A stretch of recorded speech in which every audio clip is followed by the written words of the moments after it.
सर्वेभ्यो देवेभ्यो ब्राह्मणेभ्यो नमो नमः। वक्रतुंड महाकाय सूर्यकोटि समप्रभो निर्विघ्नं कुरु मे देव सर्वकार्येषु सर्वदा। मंगलमूर्ति मोरया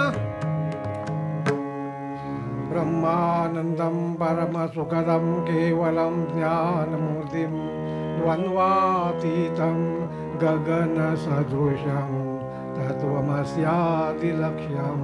एकं नित्यं विमलमचलं सर्वधी साक्षिभूतं भावातीतं त्रिगुणरहितं सद्गुरुं तं नमामि। जय जय रघुवीर समर्थ श्री कृष्ण गोविंद हरे मुरारी हे नाथ नारायण वासुदेव प्रद्युम्न दामोदर विश्वनाथ मुकुंद विष्णु भगवन नमस्ते। भगवान गोपाल कृष्ण महाराज की जय। सर्वमंगल मांगल्ये शिवे सर्वार्थ साधिके शरण्ये त्र्यंबके गौरी नारायणी नमोस्तुते। गुरुर्ब्रह्मा गुरुर्विष्णु गुरुर्देवो महेश्वरा गुरु साक्षात् परब्रह्म तस्मै श्री गुरवे नमः। तस्मै श्री गुरवे नमः। तस्मै श्री गुरवे नमः। ज्या ज्या स्थळी हे मन जाय माझे त्या त्या स्थळी हे निज रूप तुझे मी ठेवितो मस्तक ज्या ठिकाणी तेथे तुझे सद्रूपाय दोन्ही। अवधूत चिंतन श्री गुरुदेव दत्त श्रीपाद श्री वल्लभ श्री नरसिंह सरस्वती स्वामी महाराज की जय। श्री सद्गुरु राजेंद्र सरस्वती स्वामी महाराज की जय। श्री गुरुदेव दत्त श्री पुरुषोत्तम महाराज की जय।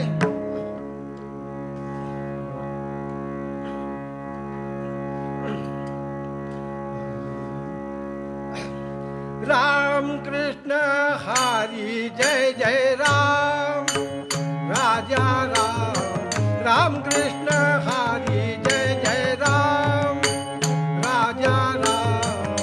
राम कृष्ण हरि जय जय राम।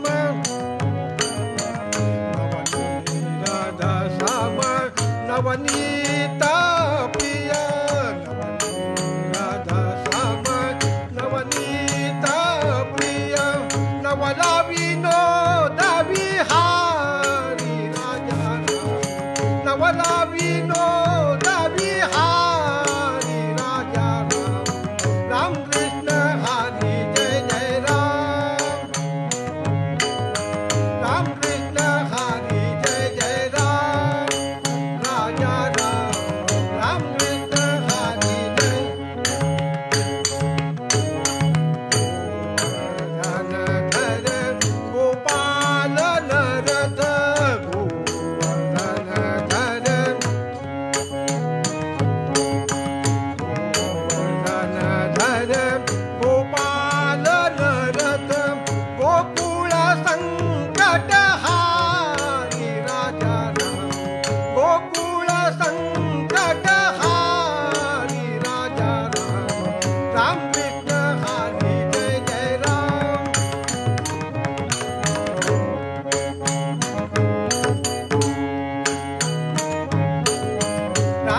कीर्तनेच्या प्रतिप्रमाणे सर्व भक्तांनी भगवंताचा नाम गजर करूया.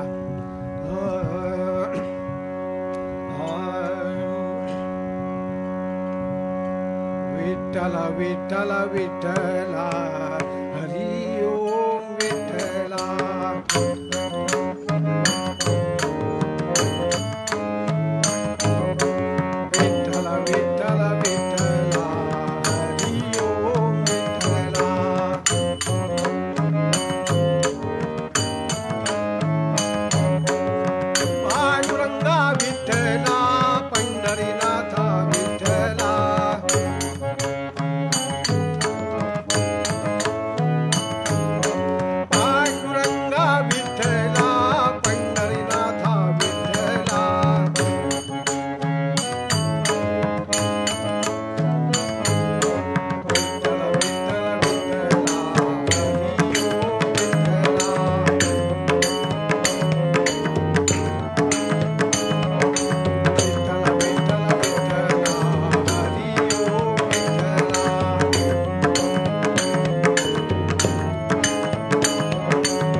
पंढरीनाथ महाराज की जय.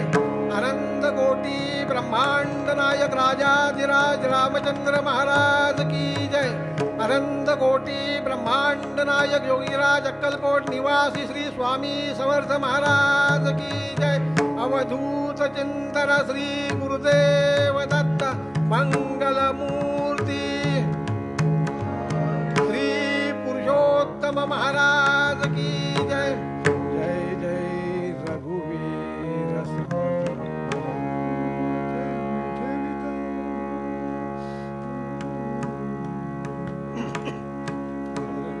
हेची थोर भक्ती आवडते देवा हेची थोर भक्ती आवडते देवा संकल्पावी माया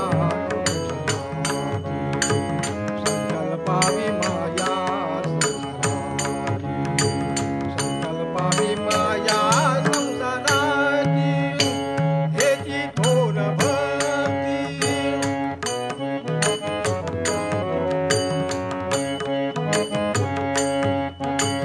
ठेविले अनंत तैसे की रहावे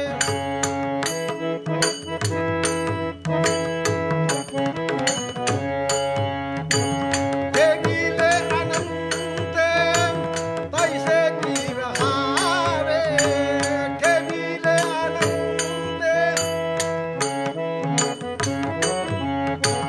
किती अद्यावे किती अद्यावे किती अद्यावे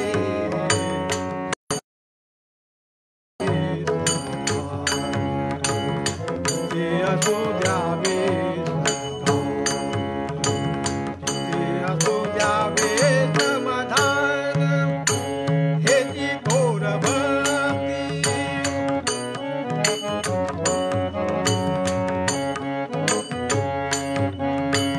वाहिला उद्वेग दुःख तिथे वाहिला उद्वेग वाहिला उद्वेग दुःख तिथे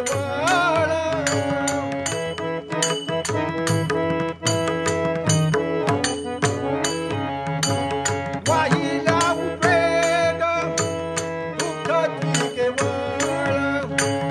भोगणे ते फळ भोगणे ते फळ भोगणे ते फळ भोगणे ते फळ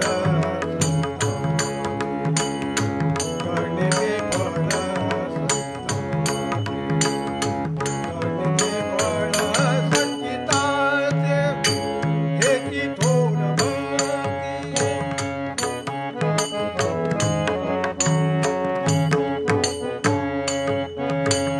तुका म्हणी घालू पायावरी भार तुका म्हणी घालू तुका म्हणे घालू पायावरी भार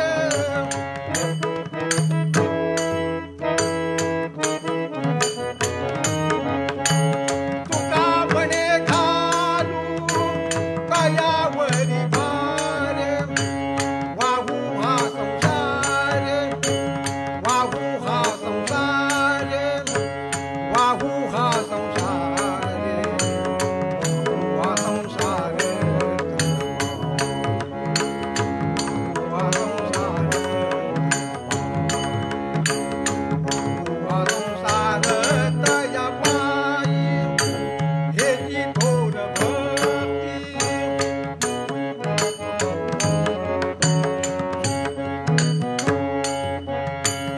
आवडते देवा संकल्पावी माया संकल्पावी माया संकल्पावी माया संसाराची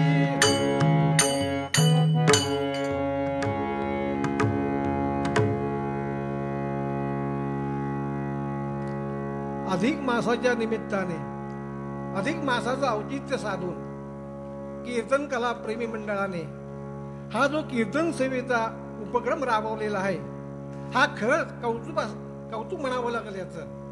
कारण घराबाहेर न पडता आपल्या घरातल्या घरात कीर्तन सेवा श्रवण करायला मिळते. हेची थोर भक्ती आवडते देवा संकल्पावी माया संसाराची ठेविली अनंते तैसेची राहावे ते असू द्यावे समाधान वाहिल्या उद्वेग दुःखची केवळ भोगणी ते फळ संचिताचे तुका म्हणे घालू तयावरी भार, वाहू हा संसार तया पायी. एकी थोर भक्ती आवडते देवा, संकल्पावी माया संसाराची. संत श्रेष्ठ ज्ञानेश्वर माऊली यांच्यासारखी ज्ञानमूर्ती, संत एकनाथ महाराज यांच्यासारखी शांत मूर्ती, समर्थ रामदास स्वामी यांच्यासारखी शक्तिमूर्ती आणि संत श्रेष्ठ तुकाराम महाराज यांच्यासारखी भक्तिमूर्ती, अशा या मूर्ती जन्माला आल्या. आणि अशाच या संतांपैकी संत श्रेष्ठ तुकाराम महाराज यांचा अभंग निरूपणाकरता घेतलेला आहे. हेची थोर भक्ती आवडते देवा, संकल्पावी माया संसाराची. परमेश्वर प्राप्ती करतात आपण जी की सेवा करतो त्याचे नाव भक्ती. ज्यामुळे संसार बंधन तुटले जाते त्याचे नाव भक्ती. समर्थ म्हणतात,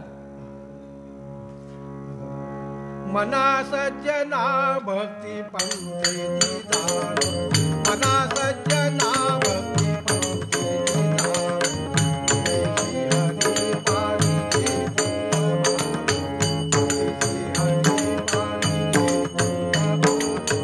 हरी विंध्याचे सर्व सोडून जावे, हरी विंध्याचे सर्व सोडून जावे, हरी वंद्याचे सर्व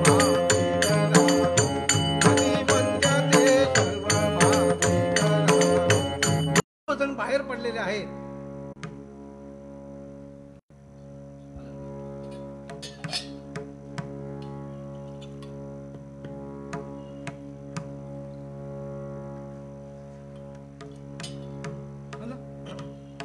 मग अर्जुनाला विचारलं, अर्जुना तुझा काय बरं अनुभव सांग बघू. मला एक गाय विहायलेली दिसली आणि तिच्या तोंडावर वासराने लात मारलेली मला दिसली. खरंय, कलियुगामध्ये मुलं आई वडिलांना विचारणार नाही. बायकोच्या नादाने आई वडिलांना बाहेर काढतील. मग नकुलाला विचारलं, काय रे नकुला तुझा काय अनुभव. मला 2 कोरड्या विहिरी दिसल्या आणि त्या विहिरीवर 5-5 माणसे पाणी पिण्याकरता आपली स्वतःची 5-5 मुलं घेऊन आलेली होती.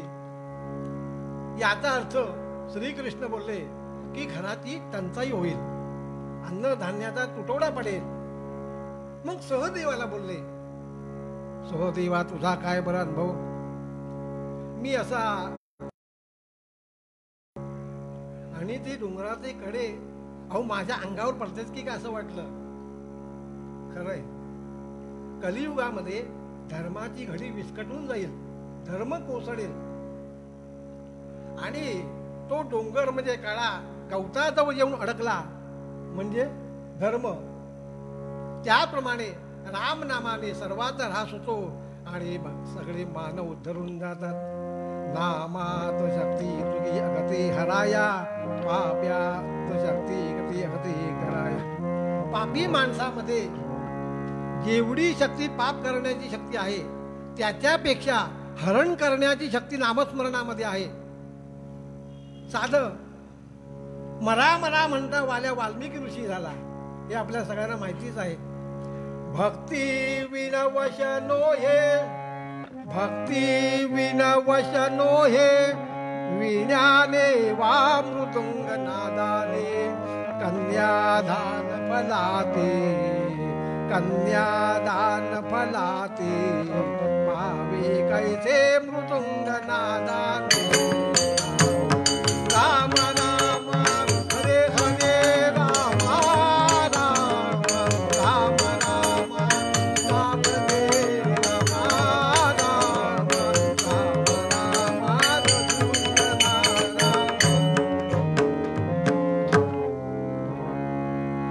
अंतःकरणामध्ये जर भक्ती नसेल तर त्याचा काय उपयोग.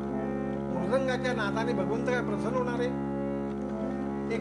एखाद्या माणसाने मातीची नवरी केली आणि तिचे कन्यादान म्हणून केलं तर कन्यादानाचं आपल्याला फळ मिळेल का हो? हो, कदापि नाही. भगवंत आचरणाने संतुष्ट होतात म्हणावे तर व्याधाचे आचरण काय होते? वयाकडे पाहून भगवंत संतुष्ट होतो म्हणावे तर ध्रुवाचे वय काय होते? विद्येने प्रभू संतुष्ट होतात म्हणावे तर गजेंद्राची विद्या काय होती? पैशाकडे पाहून भगवंत मोहित होतात तर सुदामजीकडे काय होतं? तात्पर्य भगवंताला भक्ती प्रिय आहे.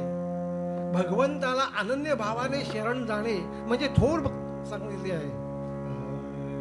अनन्य शरणारी घाय हरिला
भगवंताला अनन्य भावाने शरण जाणे ही थोर भक्ती सांगितलेली आहे. अन्य आश्रयांचा त्याग करून ईश्वराचे आराधन करणे म्हणजे अनन्यता. एकदा नारद मुनीची स्वारी द्वारकेला आलेली होती. अर्जुन मंचकावर झोपलेला होता आणि श्रीकृष्ण त्याच्या पायथ्याशी पाय चेपीत बसलेले होते. इतक्यात नारद मुनीची स्वारी आलेली आहे. नारायण नारायण नारायण. नारदांनी ते दृश्य पाहिलं. श्रीकृष्ण अर्जुनाचे पाय चेपतो आहे. श्रीकृष्णाने ओळखलं. नारदांच्या मनात मी पाय चेपतोय याच्याबद्दल त्यांना हे आलेलं आहे. नारदांना हळूच यायला हात सांगितलं आणि अर्जुनाचा प्रत्येक केस कानाजवळ नेण्यासाठी सांगितला. तर अर्जुनाच्या प्रत्येक केसातून श्रीकृष्ण श्रीकृष्ण असा आवाज येत होता. कुठल्याही उपासनेपेक्षा हरिनाम श्रेष्ठ आहे. काही जण पारायण करतात, काही जण सप्ताह करतात आणि काही जण नामस्मरण करतात. मी या तिन्ही सेवेचा अनुभव घेतलेला आहे. पण माझा अनुभव जर विचाराल तर नामस्मरणामध्ये शक्ती जास्ती आहे. मी बरेच ठिकाणी सांगितलं तरी पण इथे परत सांगतो सगळ्यांना माहिती होण्यासाठी. आम्ही 87 सालामध्ये केडगावला गेलो होतो. माघ शुद्ध प्रतिपदा आणि दत्त मंदिरात अखंड नामस्मरणाचा कार्यक्रम चालू होता आणि थोड्या वेळाने विरामी घेतला. तर जर तसं आपलं नामस्मरण रंगत होतं तसं ती संग्रामरवरी मूर्ती डुलताना दिसत होती. नामस्मरणाचा रंग कमी झाला की ती सुद्धा मूर्ती कमी डुलताना दिसत होती. असा चमत्कार प्रत्यक्ष मला पाहायला मिळालेला आहे. आधी केले मग सांगितले, आधी अनुभव मी घेतला आणि मग तुम्हाला तो सांगितला. म्हणून नामस्मरणामध्ये भयंकर ताकद आहे. अनन्य शरणाधिघा, ज्याप्रमाणे गंगेचे पाणी सागराला मिळतात, गंगा हे पण नाहीस होतं, ज्याप्रमाणे गंगेचे पाणी निर्मळ गोड पाणी समुद्राला मिळाल्यानंतर ते खारट होतं, त्याचप्रमाणे मनुष्याने सुद्धा आपला हा निराळेपणा बाजूला ठेवून मीपणाचा अहंकार घालवून भगवंताला अनन्य भावाने शरण गेले पाहिजे. ही थोर भक्ती आवडते देवा, संकल्प भावी माया संसार. म्हणून मूळ पद्यात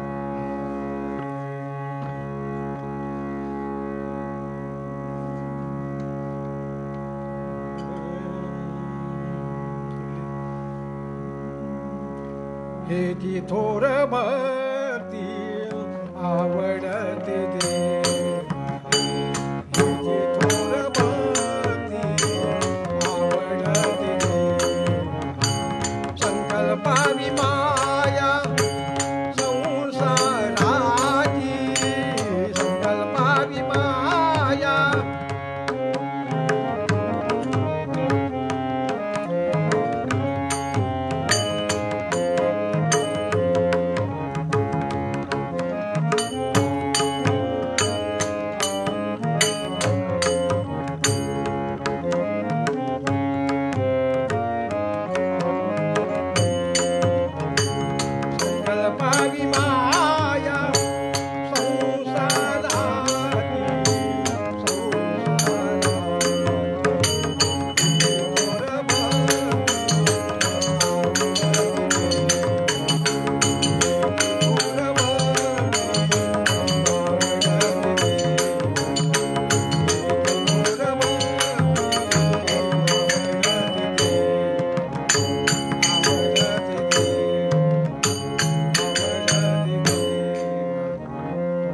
कीर्तनेच्या प्रथेप्रमाणे सर्व भक्तांनी भगवंताचा नामगजर करूया. दिगंबरा दिगंबरा श्रीपाद वल्लभ दिगंबरा,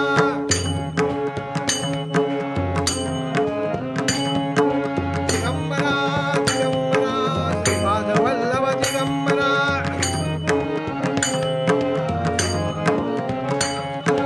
श्रीपाद वल्लभ दिगंबरा,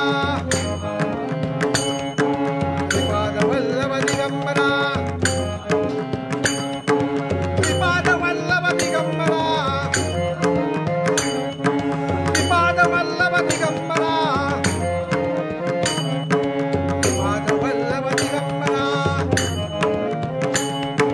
दिगंबरा दिगंबरा श्रीपाद वल्लभ दिगंबरा.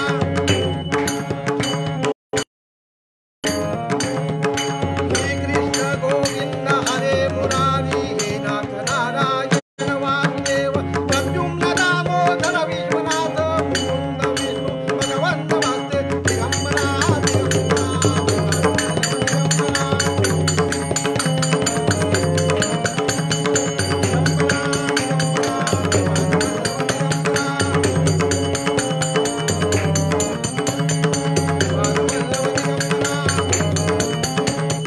श्रीपाद वल्लभ दिगंबरा, श्रीपाद वल्लभ दिगंबरा, श्रीपाद वल्लभ दिगंबरा, श्रीपाद वल्लभ दिगंबरा, दिगंबरा दिगंबरा श्रीपाद वल्लभ दिगंबरा,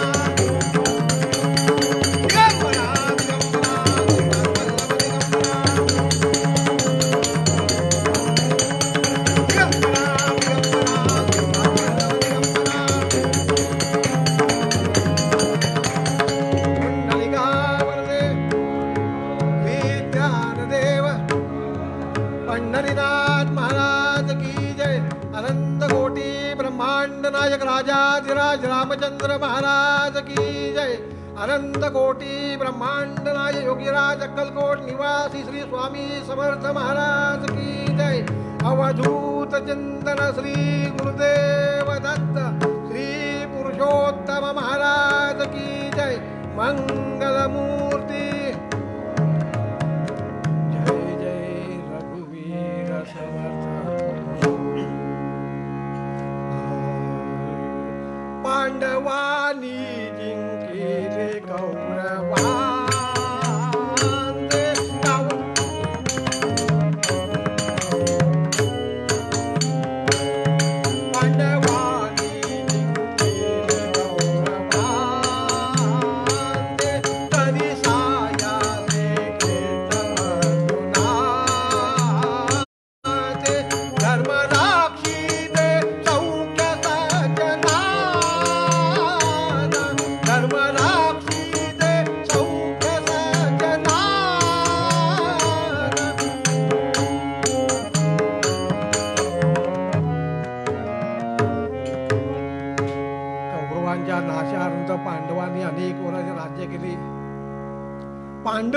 धर्मनिष्ठ असल्यामुळे सारी प्रजा ही धर्मनिष्ठच बनली. यथा राजा तथा प्रजा हा नियमच आहे. धर्मनिष्ठ नृप सभेसी मिळता प्रजा रक्षी धर्माते. धर्म रक्षिता सर्व सुखाने करते परस्पर सर्वजण सर्व धर्माच्या नियमांचे काटेकोरपणे पालन करू लागले तर संघर्षाचा, दुःखाचा, वैर्याचा कोणावर कधी प्रसंग येत नाही. परद्रव्याचा आणि परस्त्रीचा अभिलाष धर्मबुद्धीमुळे नाहीसे होतात. परद्रव्याचा अपहरण म्हणजे चोरी नाही, दरोडा नाही, घातपात नाही, जीव हिंसा नाही, फुकटचा प्रवास नाही. धर्मनिष्ठेचे नागरी जीवन किती सुखाचे होण्यास कारण असते हे एका सहज घटनेवरून येईल. एका व्यापाराने दिधले गृहदान ब्राह्मणा लागी. भूमिगत धन होते, भूमिगत धन होते, दिधले पळतो निदान या लागी. राम राम हरे हरे राम राम राम राम राम राम.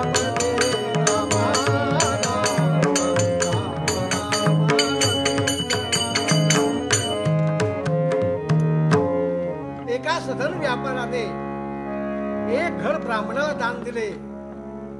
ब्राह्मण त्या घरी राहायला गेलेला आहे. ब्राह्मणाने आपल्या सोयी करता जिन्याखाली भिंत पाडली तर भिंतीत त्याला एक मोठा द्रव्याचा हंडा सापडला. ब्राह्मणाने विचार केला, व्यापाराच्या पूर्वजांनी हा भिंतीत ठेवलेला हंडा या व्यापाराला माहिती नाही. आपल्याला त्याने घर दान केलेलं आहे, हा हंडा काही दान केलेला नाही.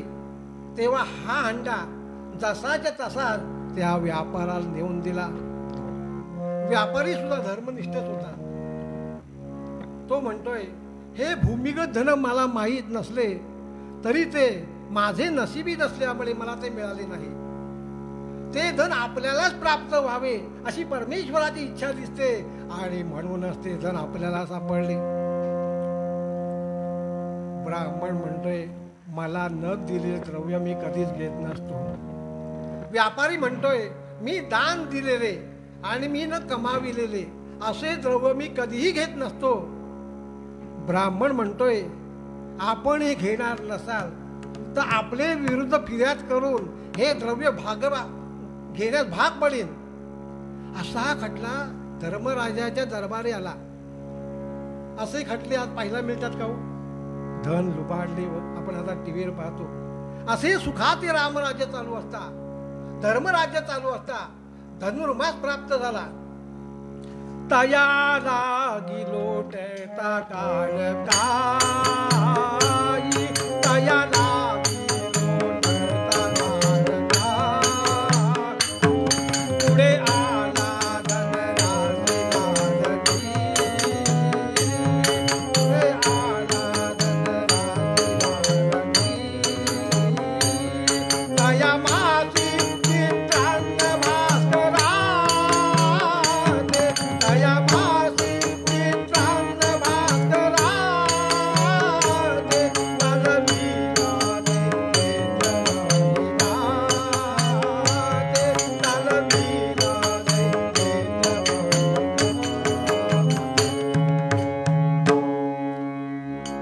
धनराशीला रवी आला म्हणजे थंडीचे दिवस असतात. सूर्योदयाचे वेळी खिचडीचा नैवेद्य दाखवायचा. तिळाची भाकरी, लोण्याचा गोळा, वांग्याचे फोडणी दिलेले भरीत असा थाट असायचा. असा धनुर्मास चालू होता. धनुर्मास समाप्तीचे आदल्या दिवशी धर्मराजाच्या मनात आलं, काय आलं, एके दिवसी मानसी धर्म आणि एके दिवसी मानसी धर्म असा वातो पंथीचा जगमानी. अर्जुनासी तो धर्म वादेवानी,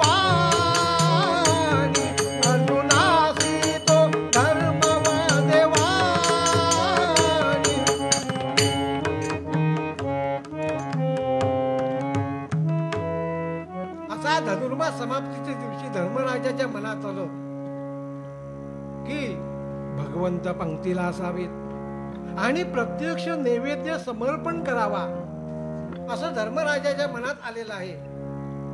तेव्हा धर्मराज अर्जुनाला हाक मारतायत, हे अर्जुना, द्वारकेला जाऊन भगवान गोपाल कृष्ण महाराजांना लवकरात लवकर घेऊन यायचंय. तू किती वेळा घेऊन येशील बरं? दादा, जाण्यात 350 मैल, तेवढीच येण्यात आहे, म्हणजे 700 मैलाचा प्रवास झाला. दादा, तुम्हाला म्हणून सांगायचं म्हटलं तर 7 दिवस तरी लागतील. अरे अरे अरे अर्जुना, तुझा काहीच उपयोग नाही. अरे उद्याच्या सूर्योदयाच्या धनुर्मासाचा शेवटचा दिवस आहे, म्हणून प्रभूने पंक्तीला असावं, नैवेद्य प्रत्यक्ष समर्पण करावा. आणि म्हणून मी तुला विचारतोय की भगवंताला तू किती दिवसात घेऊन येशील? तर तू म्हणतो 7 दिवस तरी लागतील. दादा, आजच्या वेळी मला तुम्ही सांगितलं, माझा नाईलाज आहे. 8 दिवसाच्यात कोणीही प्रभूला आणू शकणार नाही. अति दूर द्वारका कैसे आणू प्रभुला,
याचे आधी 8 दिवस जरी तुम्ही सांगितलं असतं तरी जमलं नसतं का? जाऊ दे, नकुला सहदेवा, तुम्ही तरी घेऊन याल का प्रभूला? येऊ, घेऊन येऊ, पण आम्हाला 10 दिवस तरी लागतील. अरे अरे अरे, तुम्हा कोणाचाच काही कसा उपयोग होत नाही. धर्मराज खिन्न होऊन म्हणाले. तिथे भीमसेन होते. भीमसेन म्हणताय, दादा, एवढं खिन्न होण्याचं कारण तरी काय? मला तर सांगा, एवढं कोणतं संकट पडलेलं आहे? दीन शेवटचा आहे, दीन शेवटचा आहे, उदोयिक सूर्योदयासी आणावे, प्रभुला पाचारुनी भोजन पंक्ती सत्यासी बसवावे. उद्याचा धनुर्मासाचा शेवटचा दिवस आहे, म्हणून प्रभूने पंक्तीला असावं आणि नैवेद्य प्रत्यक्ष समर्पण करावा अशी माझी इच्छा होती रे. पण द्वारकेहून इतक्या लांब उद्याच्या सूर्योदयाचे आत तू भगवंताला कसं काय आणतील? कारण तू रथात बसलास की वेगवान घोड्याचा वेगच कमी होऊन जातो, म्हणून मी तुम्हाला विचारलं नाही. दादा, असं असेल तर मी तुम्हाला काम करून दाखवितो. भीम म्हणे इतुके, भीम बोले वचन, भीम बोले वचन. दादा, हे भीमसेन काही ते म्हणतायत का? ते तुम्हाला शक्य वाटतंय का? अहो, उद्याच्या सूर्योदयाच्या भगवंताला आणायचं आहे, खरी ते गोष्ट आहे का? मला तरी काही शक्य वाटत नाही.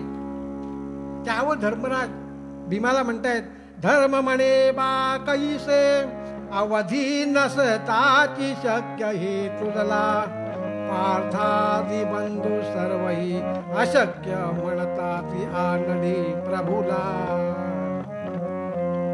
पण काय रे भीमा, उगीच विचार न करता एवढ्या थोड्या वेळात द्वारकेहून उद्याच्या सूर्योदयात भगवंताला आणीन म्हणतो, पण ते कसं काय शक्य आहे? करा सिद्धता आणि तो मी हरीला, करा सिद्धता आणि तो मी हरीला, खरे बोलतो पाळितो मी व्रताला, हरी पातला हे निश्चित जाणा, असे बोलला गर्दुनी भीम राणा. श्री पुरुषोत्तम महाराज की जय. उद्याच्या सूर्योदयात तुम्ही वाढलेल्या पंक्तीवर भगवंताला बसविले म्हणजे झाले ना. अहो मग तुम्ही तयारीला लागा. कोण आहे तिकडे? द्रौपदीला म्हणून मी आत्ताच्या आत्ता बोलावलाय. असं हे म्हणून द्रौपदीला त्या ठिकाणी बोलावून घेतलेलं आहे. द्रौपदी, उद्या भगवंत जेवायला यायचं आहे, तरी उद्याचा स्वयंपाक आचार्याला न सांगता आपण स्वतःच करावं म्हटलं. पण काय रे भीमा, तू कसं काय आणणार? मला काही खरं वाटत नाही, शक्य वाटत नाही.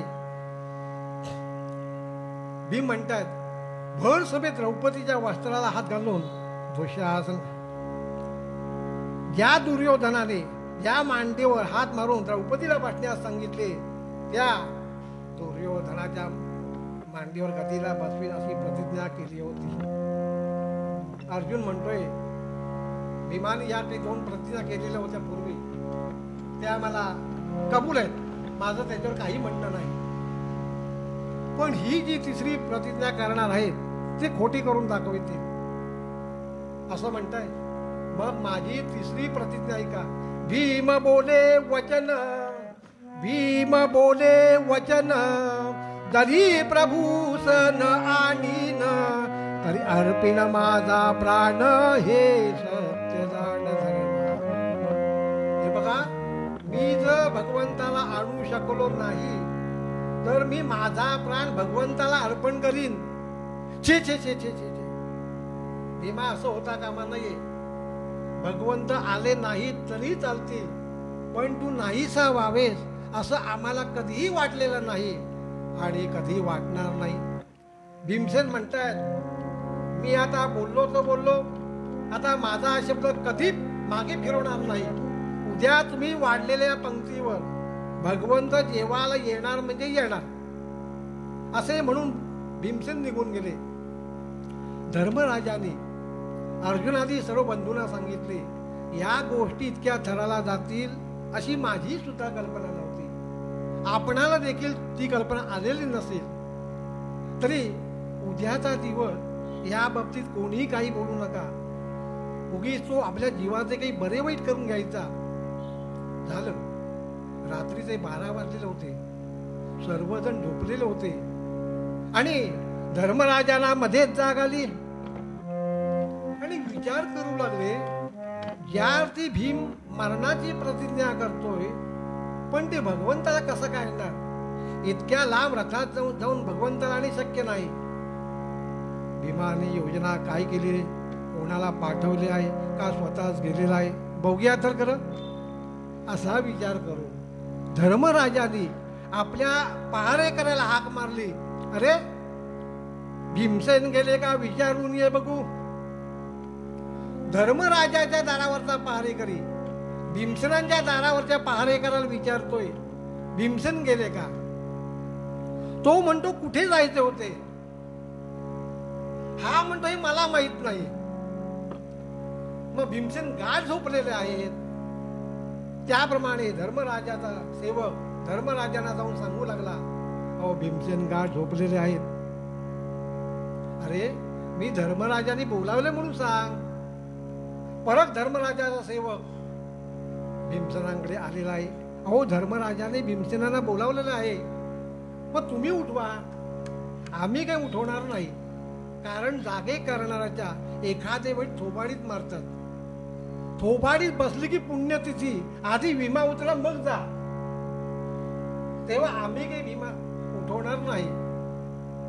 त्या सेवकाचा सुद्धा नाईलाज झाला. परत धर्मराजाकडे तो सेवक येऊन सांगतोय, अहो भीमसेनांचे सेवक भीम महाराजांना उठवू शकत नाही, मग आम्ही तरी कसं काय उठवायचे? धर्मराजांचा नाईलाज झाला. आता स्वतः भीमसेनाच्या महालात प्राप्त झालेले आहेत. भीमसेन ऐसपैस झोपलेले आहेत. एक उशी डोक्याखाली, एक उशी पायाखाली, एक उशी पोटावर.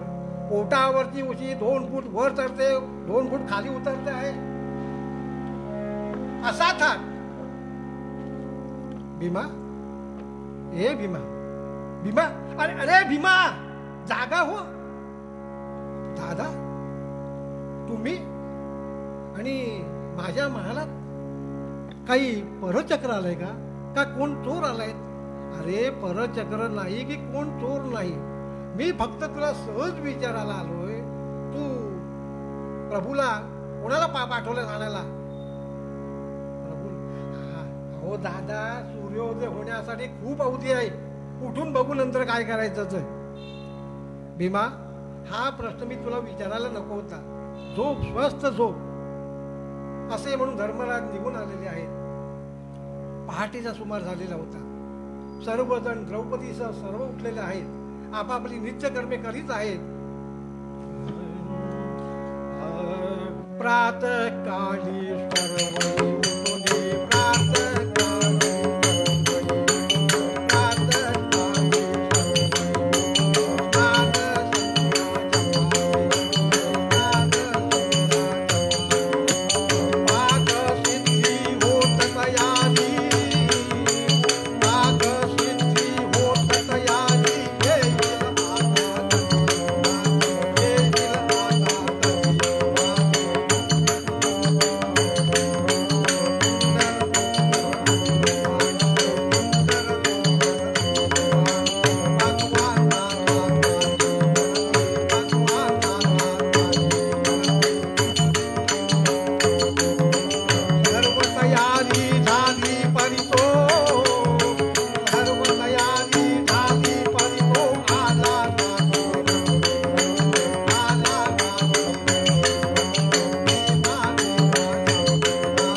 रांगोळ्या सर्व काही तयारी होऊ लागलेली आहे. अर्जुन, नकुल, सहदेव सर्वजण आलेले आहेत. धर्मराजाने मध्यरात्री घडलेली सारी हकीकत निवेदन केली. आता भीम आला की या बाबतीत कोणीही काही बोलू नका. उगीच तो आपल्या जीवाचे काही बरे वाईट करून घ्यायचा. असं धर्मराज जे बोलतायत तोच भीमसेन आपले ऐक सर्व संपवून चोळे वस्त्र नेसून त्या ठिकाणी आलेले आहेत. आणि भोजन गृहातील पाठ पाने पण म्हणतायत, भीम म्हणे देवा ते, भीम म्हणे देवा ते, श्रेष्ठ स्थानी सुपात्र मांडावे, वाढावे अविलंबे, वाढावे अविलंबे, व्यर्थ पुत्र का तुम्ही न काढावे.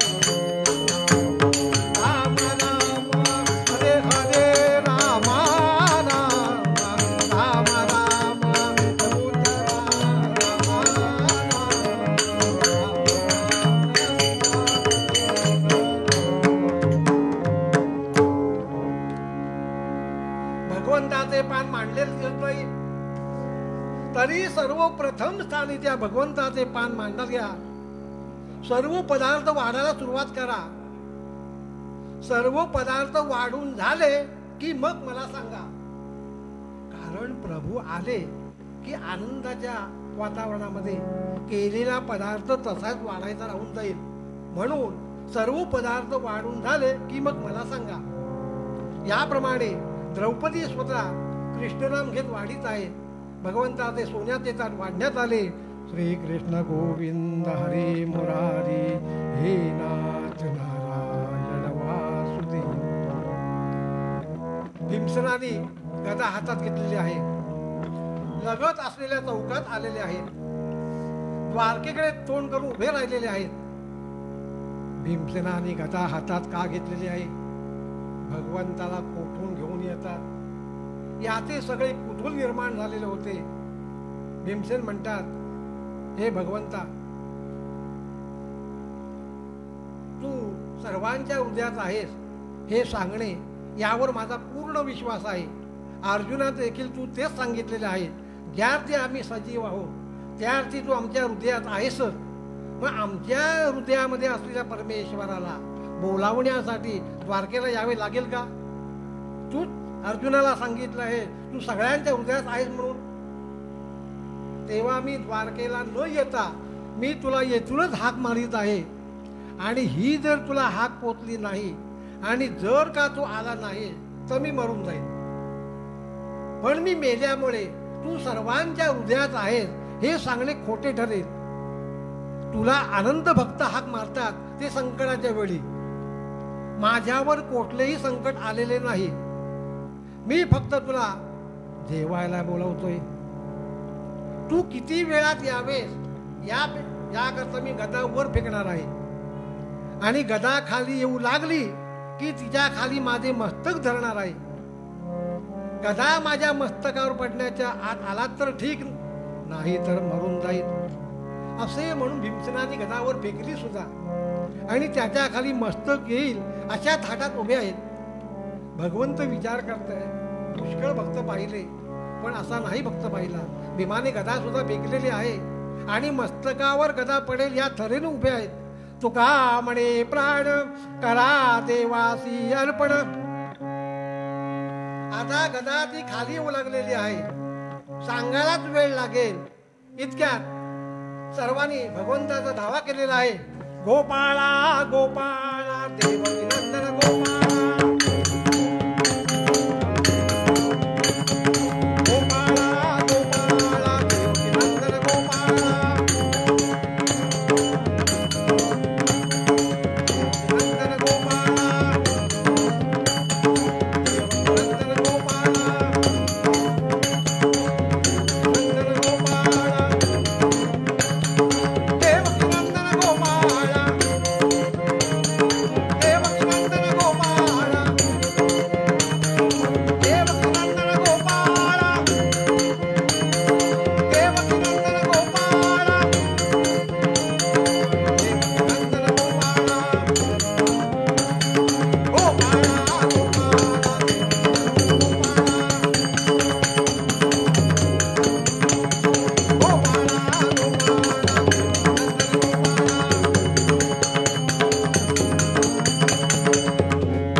गोपाल कृष्णाचा धावा केलेला आहे. भगवंत स्वतः धावून आलेले आहेत. भीमानी जी गदावर फेकलेली होती ती वरच्यावर पकडलेली आहे. भीमा अरे एवढी कशा करता एवढी घाई केलेली? भीमा भगवंत आलात ना आधी कसलं काही बोलू नका, पहिल्यांदा जेवायला बसा. अर्जुन नकुल सहदेव याने सर्वांनी भीमाच्या भक्तीचे कौतुक केले. तेव्हा भीमाचा प्रत्येकाने आदर्श ठेवावा. भगवंताला आवडणारीच भक्ती केली पाहिजे. न आवडणाऱ्या भक्तीचा काय उपयोग? म्हणून मूळ पद्यात म्हणतात थोर भक्ती आवडती थोर भक्ती आवडती संकल्पावी माया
कारणी देव माझा पडावा विवेक नको अनंता रघुनायका आवडी येते आता.